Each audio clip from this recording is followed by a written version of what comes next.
Hey everyone, welcome back to another session for JakartaOne Livestream Cloud Native for Java. Up next, we have Kubernetes and Istio for Jakarta developers with Sebastian Daschner. So, Sebastian, I'll let you take it away. All right. Yeah, thanks a lot, and hi and welcome from my side as well on this virtual Jakarta talk on Kubernetes and Istio for Jakarta developers.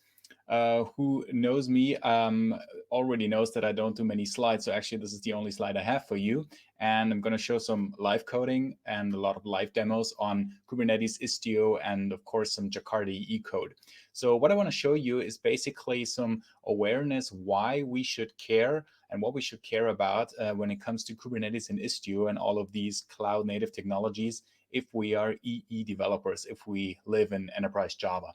So what I will show you actually is some project with some coffee. So I have a coffee shop project that has a coffee shop and barista and some, in the coffee area, some microservices. And I will deploy this microservice example to the cloud using Kubernetes and Istio and a few other things, just because I'm a big coffee fan, and that's why I choose this example. Actually, it's quite funny because right now in this situation, I would have assumed that I drink less coffee than usual. I have to admit I'm a little bit addicted to caffeine, but actually it's the opposite way. So when I have unlimited access to like my coffee machine and all that equipment I have, then I actually have to restrict myself not to drink like 10 coffee a day or something. I don't know if you can relate to that, but yeah. Anyway, let's do some virtual coffee. I have two projects here that I want to show you. One is called Coffee Shop and the other one is called Barista. So these are two microservices. Why two? Well, because one is boring, right? We need at least something to show, some interaction, some communication going on, and what we're going to deploy. Otherwise, there's no big point. I will show you a little bit of EE code, but actually the most focus on the session should be about, the infrastructure technology. And by the way, if you have any questions, please feel free to ask them anytime. For the format, it's better if we answer them at the end, but we will go through them, just type them into the chat and we'll pick them up later. So what I have here is this coffee shop, and the barista looks similar, which is a Quarkus project. So I use this Quarkus technology, and I use Java 14. So I hope you also use that latest version already. And Quarkus 1.4.2. And as you probably know, if you know this Quarkus technology, I'll talk a little bit about that as well, that it's based on EE APIs. So if you know things like JAX-RS and CDI and all these good stuff, then you, congratulations, can already have a project with Quarkus, where, for example, I have this coffee shop, which is a CDI bean, and let me quickly walk you through the code, what it's doing here before I deploy it. So what I will show you is some very basic example where you can order some coffee, right, at the coffee shop application, where we have this JAX-RS resource. So you pretty likely have seen that before. It's called orders resource, where you can post something or get something at /orders. If you come from the Spring world, this is very much like a Spring REST controller, right? So we have some JSON input and output, where we can call some methods that then will be invoked by our runtime, for example, to get the orders here, or to post some new orders, to order some coffee, right? And I quickly just want to walk you through the code so that you know what's going on. But again, it's not that much about the code in this session. So what you see, if you're familiar with these annotations and these APIs, we have a Java type, a coffee order. This is just a POJO with a bunch of annotations that is automatically being mapped from this HTTP request into a Java type, right? So that will be done by JSONB. That's also a Java EE, or now Jakarta standard, implemented by Quarkus here. And we have bean validation as well. So we can actually validate this and it will be handled automatically. So that's this good news. It works with all of the known EE APIs here, of course, and then we can invoke our business method to say, oh, let's please order some coffee.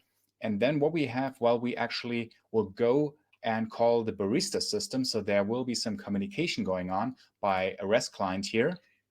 And then, we're going to brew some coffee by basically sending something to the other service. We're going to cover that a little bit later, how it works. But basically, it's going to be a synchronous request to the other system. So the coffee shop asks the barista whether it's possible to brew this coffee.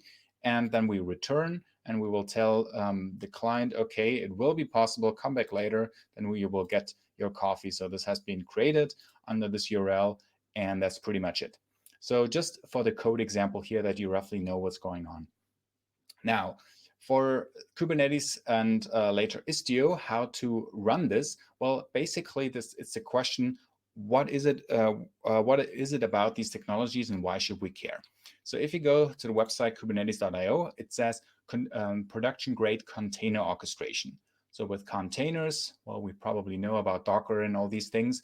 This is a way how to run our containers in production, because it's actually not trivial how to run these, right? We will need to take care about how to orchestrate them, how to set up the networking, and all these non-trivial things. It's different if you run just Docker run on your laptop, or if you want to run something with production scale. And this regard, it will take care of all of the scheduling when we have multiple nodes and all of this. So I'm pretty sure you're at least a little bit familiar with Kubernetes. Now, for what it means for our enterprise developers, for us, how much do we have to know about this technology? Well, I come back a little bit to this later, but at least it makes sense to know what are we running in our production, because ultimately this does matter. Which containers are we running and how that works. In order to run some containers, we have to know, well, basically what our application contains. So we write a Docker file, infrastructure as code, how we specify how our container should look like, right?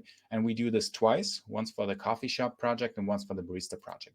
So that is a very simple Docker file where we basically tell, well, we need Java in order to run this Quarkus application. And I use here this from Adopt OpenJDK. And then we add something here. I come back to that a little bit later, and then we can run our application. All right, anyway, let's build this. Maven clean package, or only Maven package if you have a Maven application. That's the same if you have a Quarkus application, and then it will already build your application. So that's already interesting. It's quite fast, and it will build, well, to artifacts here, a runner that, and well, one jar file without these runner artifacts, that basically is a thin deployment artifact where all of your Quarkus dependencies and potential third-party dependencies are contained in this /lib folder. So we already have some separation of our application classes, the classes that are compiled that are contained in our project, and of the implementation and the third-party libs that we use. This actually makes a lot of sense for a cloud-native world where we use Docker and these Docker layers, the image layers.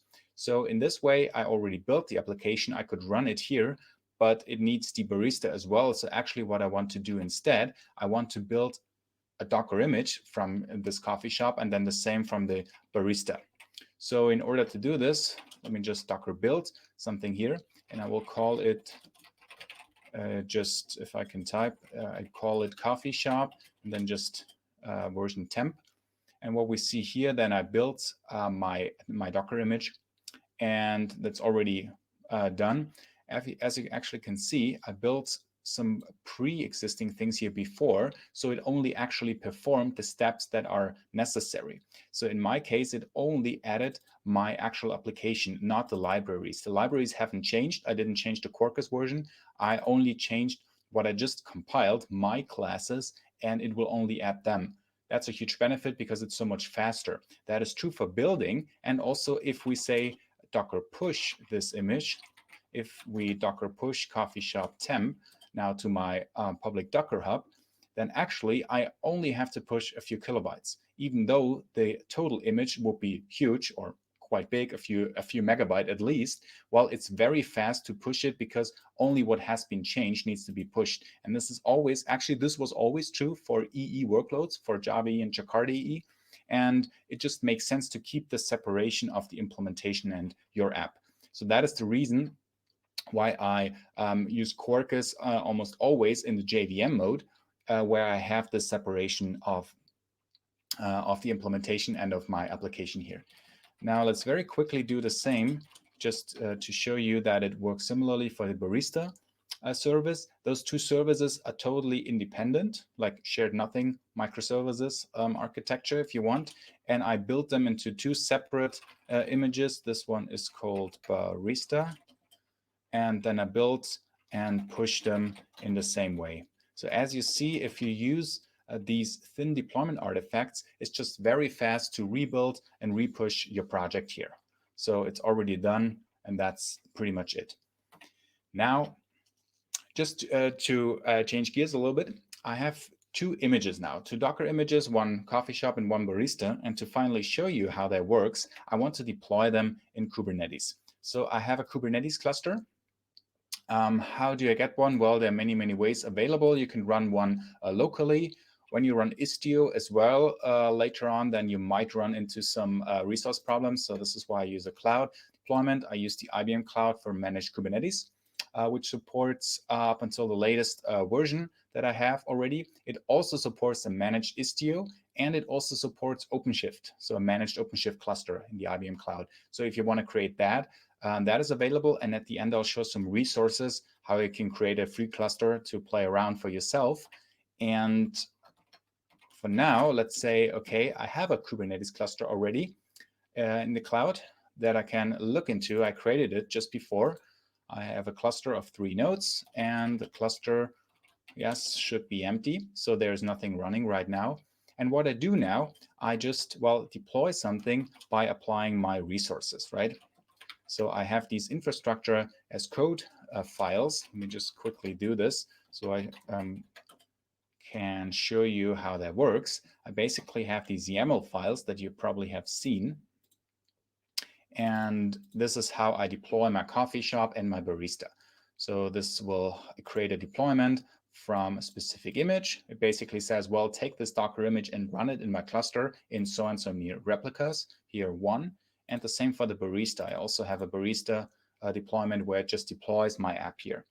And now, once that is up and running, and it will start up quite quickly, because as you know, this Quarkus application is quite fast. Now I have some Barista and some coffee shop available. And then, well, finally, let's access it. Then we can talk a little bit more. So what I have this /orders resource, if you remember. So I could go and use curl to access it. Now I actually need to get some IP address of my cluster. So I actually am accessing my real Kubernetes cluster that I just deployed a few hours ago on the cloud, that I created on the cloud, and where I just right now deployed my Jakarta apps. And if I say, well, first of all, I can go for a health check and see whether this works. So that's good news. It says, yes, up, coffee shop. So later today, you will see some more sessions on, well, how to do this with MicroProfile and health checking and all these things. So that is basically a health check resource where it says, if you go to the default resource /health, well, then you will get a default health check here for the coffee shop. And now let's have a look. It only shows the coffee shop because that's the user-facing application. And it also goes to orders /orders with the get request to get the current orders, right? Well, there are no orders in the system, so let's finally order some coffee. Let's have a look into orders resource to create some coffee here. And then we can go a little bit further. So let's say, well, we are posting something. We are posting some application JSON, and we will have, well, the coffee order has a type. So I create some type espresso, and then good news, 201 created. It succeeded in creating this coffee, and it says, well, great, the coffee here has been created with these information. All right, that's good news. And we already, if we wait a little bit, we'll see that the status changes here because there's some communication going on between the coffee shop and the Barista. And this is now pretty much the point what we want to look into. We want to see a little bit what's going on, because I just showed you a little bit of code that apparently the coffee shop is talking to the Barista application. Well, right now we don't even see the Barista application, right? And you want to see whether all of that works correctly. So now you see the status is collected. So there is some asynchronous status updating going on there as well. And we want to have a little bit a look into that. So What we have here is now two applications where we have a barista and a coffee shop application that is running. You can ignore the third one for now. And we have this running in a Kubernetes cluster. All right. So how does the communication work? As you can see, we have these services as well. That is a Kubernetes coffee shop service. And the service also, that's an interesting story, does a cluster internal DNS resolution. So if we have a look into this is the REST client configuration, what the URL looks like, it just says barista, barista colon 8080. And that is already one of the interesting things about the container orchestration that we're using and about this abstraction. So in general, about any technology, you should always ask yourself the question, besides the whole hype and everything, and somebody on a video explaining you that you must use it, where is the benefit? Why should I care? And this is one of the points why we should care about this cloud native technology, as I call it. It gives you ideally a very nice abstraction. This is why I claim that Docker was very successful and Kubernetes was very successful. Both operate on a very nice abstraction layer. Containers, for example. If you build an application and you want to run it somewhere, you don't really have to know what's inside. It's just abstracted away on the layer of that you can run anything what is a Linux process, right? Because these Docker containers are basically running Linux processes. And as long as it's running in Linux, well, you can run that container, right? Doesn't matter if it's Java here or if it's a Node.js app or Go or something like something else. You just specify in the container what your app needs in order to live, in order to exist, and then you start it up with Docker run, for example. So that abstraction is a very nice, abstraction layer to communicate. Another thing is infrastructure as code. In terms of automation, you only specify here as code how well your application looks like, right? You don't need to take a sysadmin to log on to some machine to install Java, install this and that, install this Quarkus runtime, or install some other runtime container. You basically ship everything in your image. And this is a very nice way because then you automate basically how your application looks like. And you saw what I did with Docker build. It runs very quickly. You don't have to do things manually. So this is already a way where we need to somewhat care how we run our applications later on, because by doing this, and that's the idea behind this DevOps movement, we move closer together with the sysadmin folks that basically run our applications in production. And also, ultimately, all of the developers also should care, right? Because ultimately, we should deliver value to the users of whatever we are building, right? And make sure that they actually can use something meaningful, so that it's not just code for the sake of writing some code and we don't have to care whether it works or not, but actually we have to support the whole way, the whole pipeline until production, and see, okay, what's going on here. And we have to somewhat care what is actually going on. So at least you should have a look into, well, how does this Docker concept work? How do we write our Docker files and what's running inside there? For Kubernetes, very similar, the idea. The abstraction layer there is mostly about pods and instances, and especially services. So that is the biggest advantage here, and the secret sauce, if you want, of Kubernetes, that you have the service abstraction. You run something as a service, like in coffee shop for this one here, and then you can abstract it by this name coffee shop, right? Or barista. So I call something barista, and then if I'm in the coffee shop right now, I can say, well, REST client, please just connect to barista, hostname barista, port 8080. I could even switch it to port 80 if I want to, doesn't really matter. And then it doesn't even have to know, well, where the barista is running. So all of that networking is abstracted away behind this cluster internal DNS resolution for the service name barista. And then I just connect to whatever is running in barista there. And that's a good abstraction because from my business perspective, I don't really have to care. I only go to my, where's my business component, to my coffee shop and to my barista class and say, well, just, REST client, just connect to the service, right? Here, I want to care about the business logic. What do I have to do? And how the implementation or the networking is taking place, that's a different abstraction. So this really makes sense, I think, on this to talk about this abstraction layer.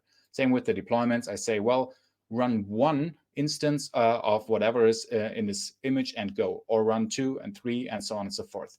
So same is true for the infrastructure as code, that I write everything here in these YAML files, whether or not you like the format, but that's not pretty much the point.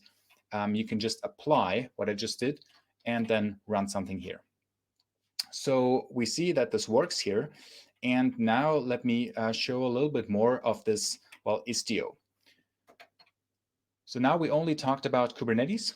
And what Istio does, it's a so-called service mesh technology, but I don't like all of these, buzzwords and complicated stuff. It's basically a way how to provide extra aspects like security, like some for the traffic management or observability to your applications, to your microservices, without, well, implementing them all over again and without implementing them in the wrong abstraction layer if you want. So for example, you could put a lot of stuff into your application with some metrics, with some tracing and all these things, but ultimately you can solve it by the infrastructure layer if you want to provide that here from the containers. So what you can do, and this is, oh yeah, so I have to restart my port forwards. 1 second. How I connect to my cluster. What you can do, and this is what I'm showing you, is actually already an Istio cluster, not only a Kubernetes cluster, what I deployed to. So this is Grafana monitoring technology, open source. And out of the box, it will already include, well, a dashboard for here, the coffee shop. So I did not create this. Let's create some more coffee to show you. This actually comes out of the box. We just write some loop here. It's always helpful, right? You see, okay, new coffee, new coffee, new coffee. So you all can wake up to get some more coffee. And in order to see a little bit more traffic, and now we see, oh, actually there's something going on here. So we get some traffic that arrives at our cluster. And also, if I switch to the barista service here, so these are just some default metrics here, then I see, okay, there's actually something going on in my cluster. And I even see, hey, wait a second, I have incoming requests from the coffee shop. So it actually works that the coffee shop is talking to my barista service here. So this communication that I told you, we not only see it in the code, it actually, we have some observability here. The same is true for some tracing. So this cute little guy, it's a tracing technology, Jaeger, where we can trace individual requests, which is even more, well, interesting for some debugging purposes. Well, now we only have 2, but if we have a little bit more, then you might see a little bit more insights. So actually that particular request, we see that now we have the synchronous request from the coffee shop to the barista and back. So this particular request originally came into the ingress, into the cluster ingress, then ended up at the coffee shop application. And this one then forwarded, or actually did another synchronous request within that overall span to HTTP put something to, yeah, this URL looks familiar, to the barista service. So this was this adding the brew in our code. So by doing this, we see actually that we have the synchronous communication going on, going back here, and then back to the original request. In order, now you might think, okay, how does it work? How does Istio know that this request is actually correlated to the other one? Well, by including correlations IDs. So we would originally have to do this ourselves.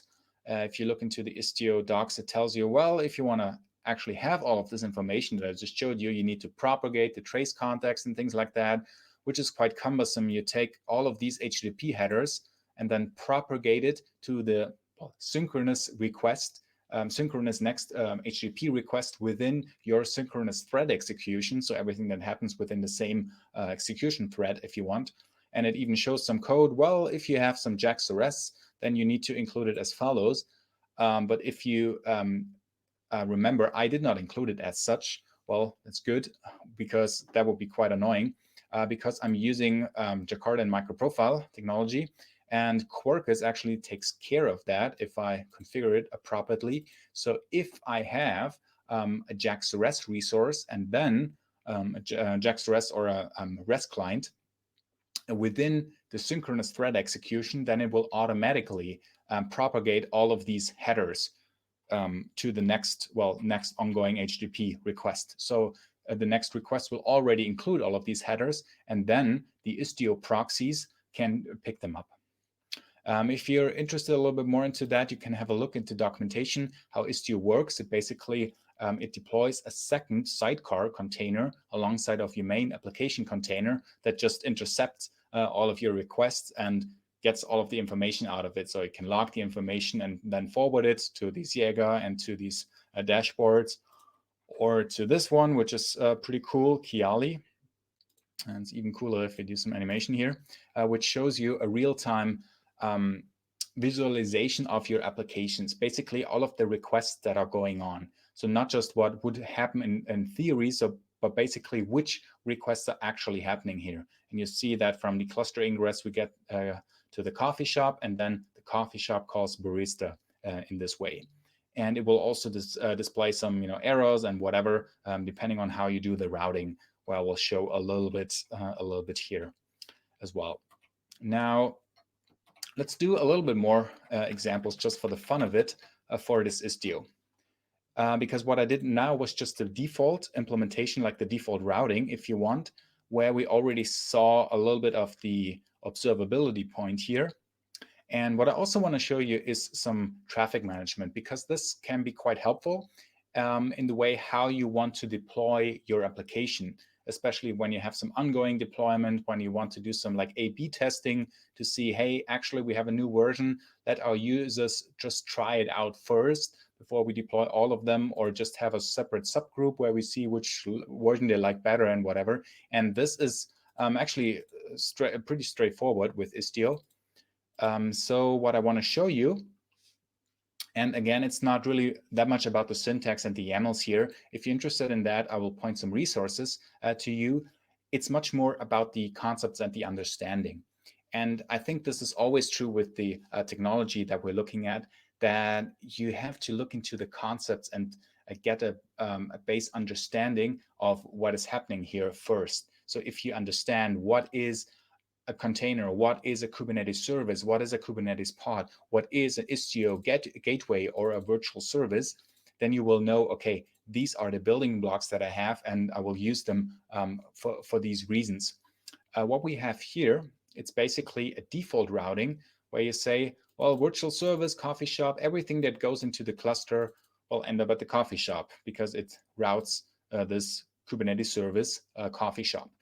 Well, okay, that's not really interesting. And basically, it's just a default routing. Oh, and by the way, subset everything, route everything to version v1, because we can further subset, we can further split up one particular service by just having the single one service like coffee shop and split up the traffic, for example.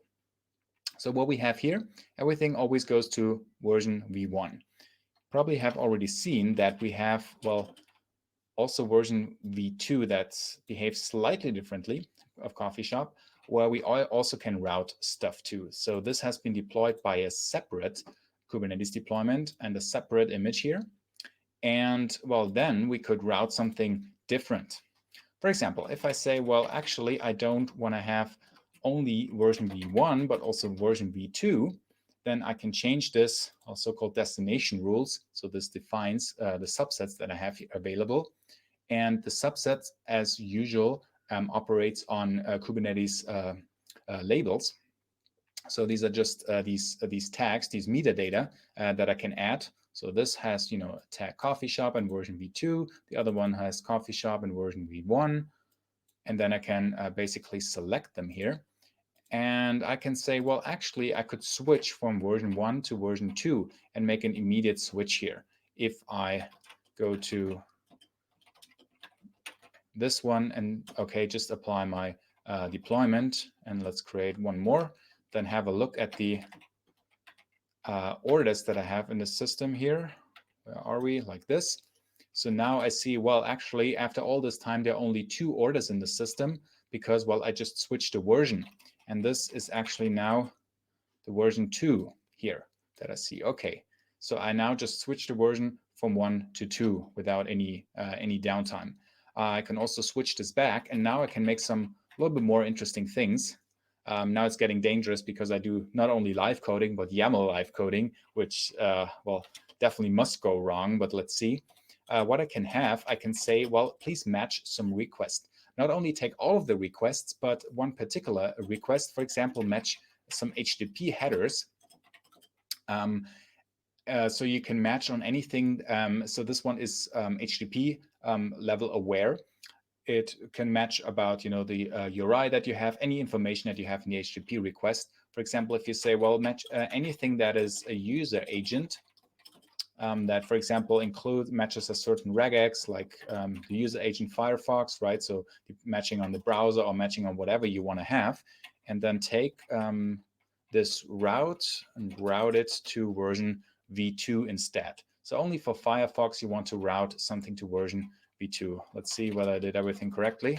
So let's try to deploy this. Okay, looks right. Now, if I say, well, curl, now this is always version 1 again, except I use my Firefox browser, or of course I could simulate that by providing the correct header, user agent Firefox, if I can type like this, and then we get the version 2. Or of course, if I ask for the orders, then I can get the coffee orders and say, okay, now you get only these 2 orders, or without that, I get the many orders that are already created. So this is how I can make some A/B testing on some routing specific on some criteria. We can also have some split routing to say, okay, please always route to only this subset and another destination as well. So both routes to v1 and v2 with a specified weight, where you say, well, only 30% go here, or at the beginning, let's say 70%. So you can include some canary releases here in this way. And then applying that, yeah, this looks good. If we apply it in this way, and then we get some orders.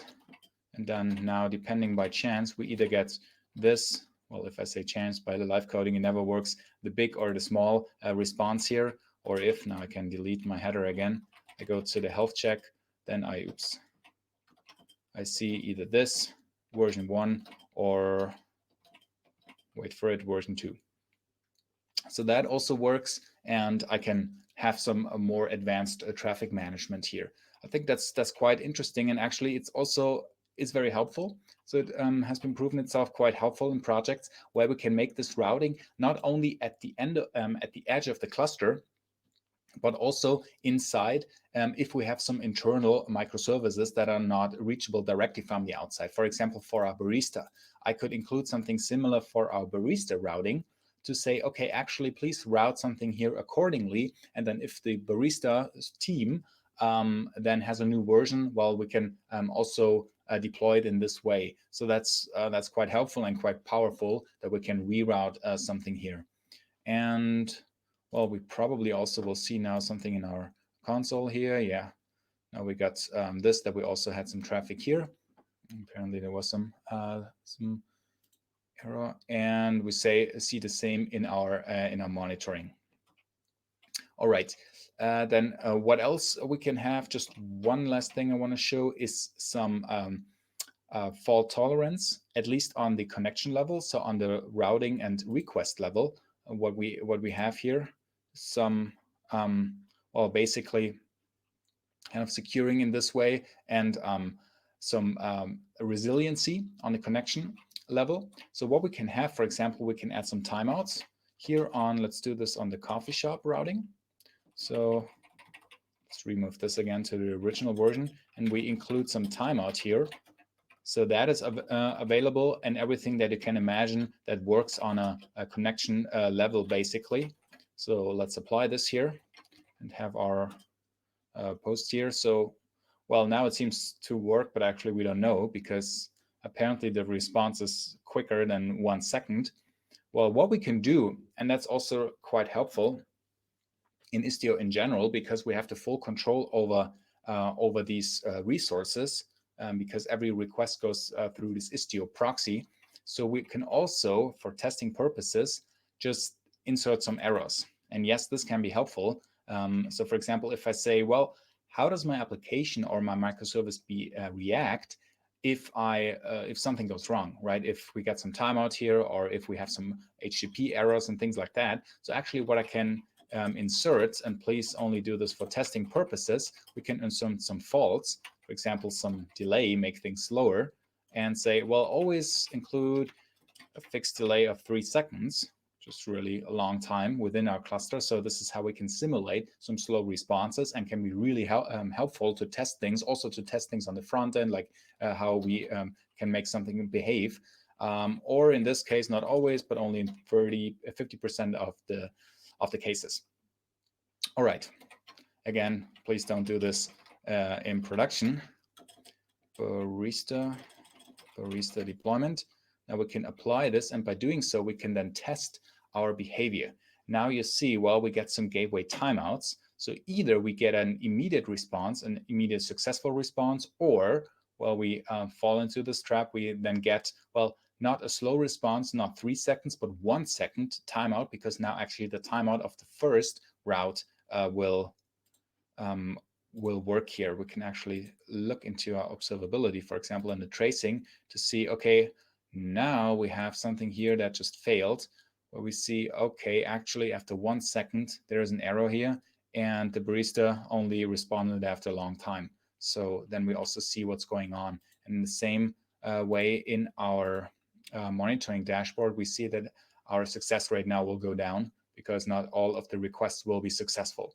So this is also how the observability helps us here a little bit.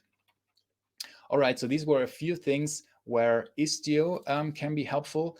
But again, just to go back a little bit, in general, I think it's just important that we care about, well, why we should use a specific technology. So not just why it's hype and cool, but actually where is the benefit for us, especially in these cloud native technologies. And also for developers, the question is, how much do we need to care for our projects? And ultimately, it's again about this question of ownership, and about that we actually care about our users and care that stuff works later on in production. And for that matter, it does matter how we run our applications. So which exact runtime, whether we run a specific JVM, because ultimately if things go wrong, we do need to know how to take a thread dump or heap analysis and all these things to see what is going on.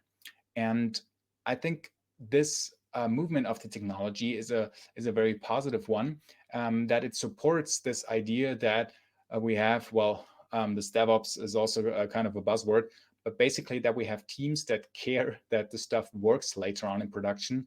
And I like to call them not developers, but engineers, right? Doesn't matter if it's more on the sysadmin side or a developer, ultimately somebody who wants that the application works in production.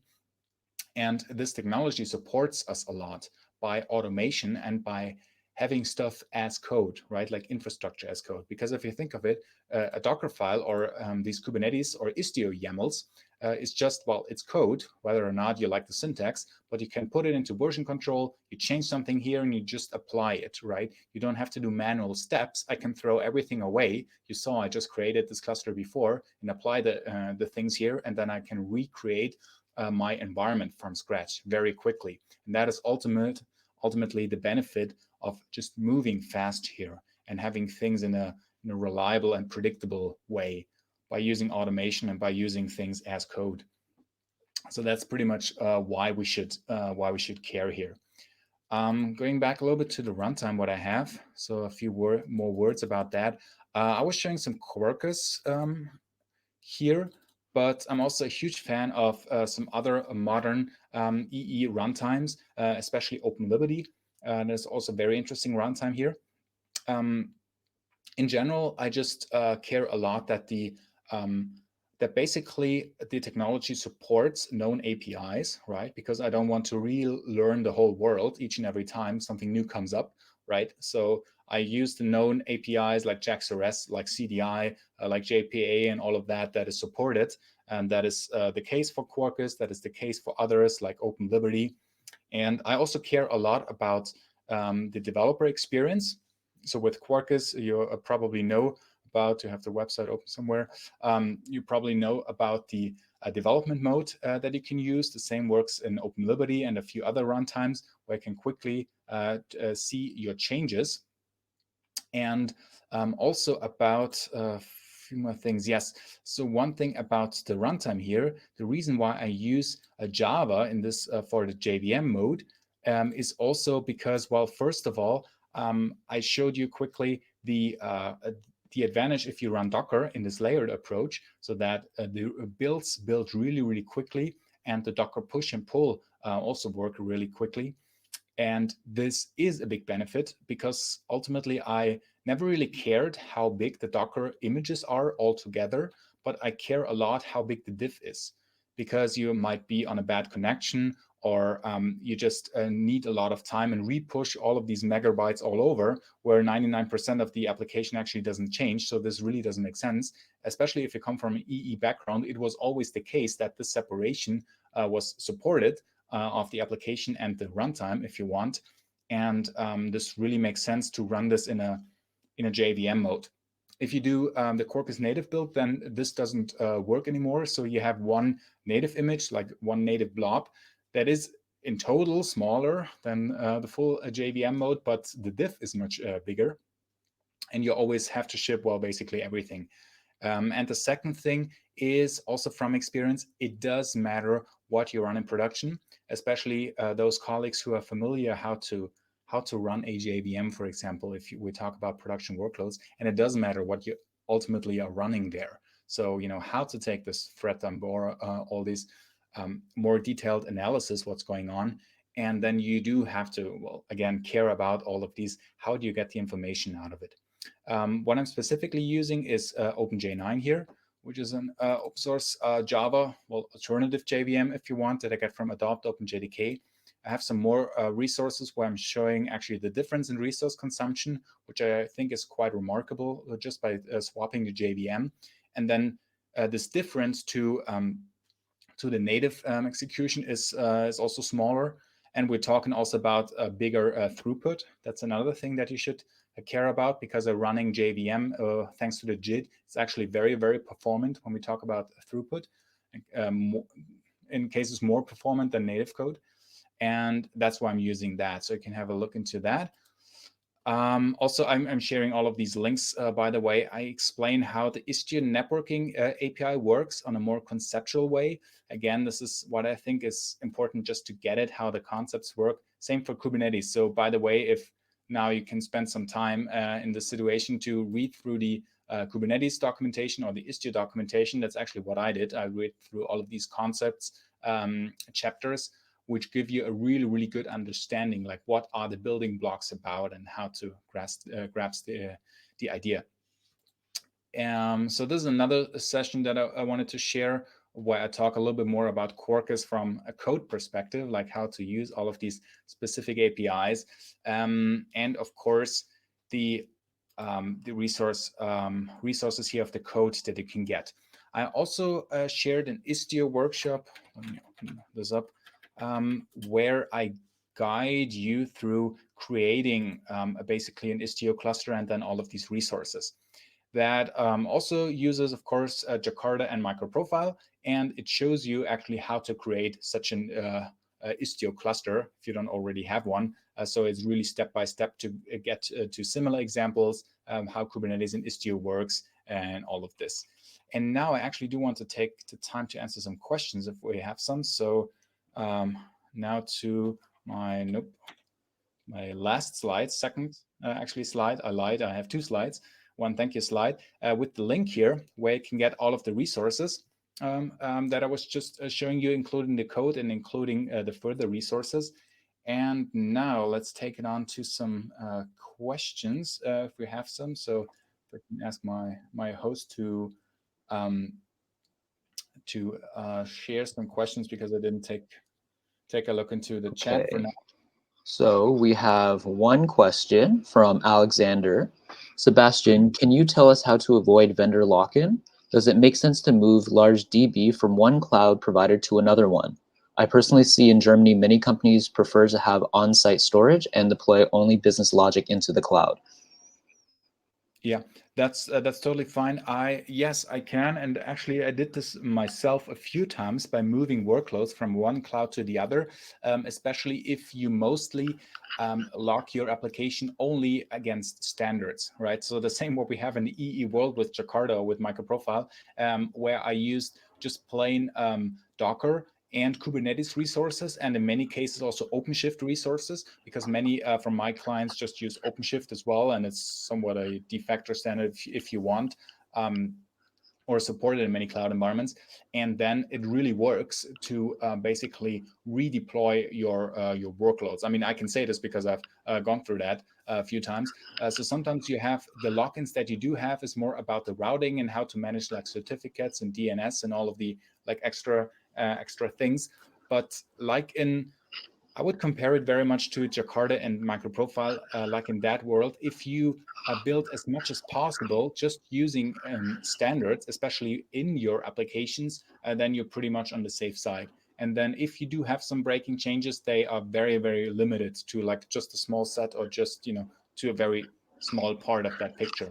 So I think that is just the best bet, especially regarding all of these technologies, because for example Kubernetes is now supported by all major clouds, for example, and the more you do custom vendor specific stuff, the better in general, I would say.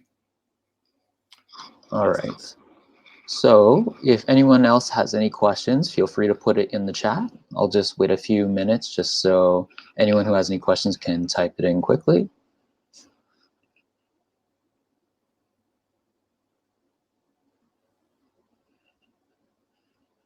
Right, I'm just also reading through the chat. Yeah, thanks very much for your kind words. I appreciate it. Just have a look into the link there. You will find all the resources, including the latest things.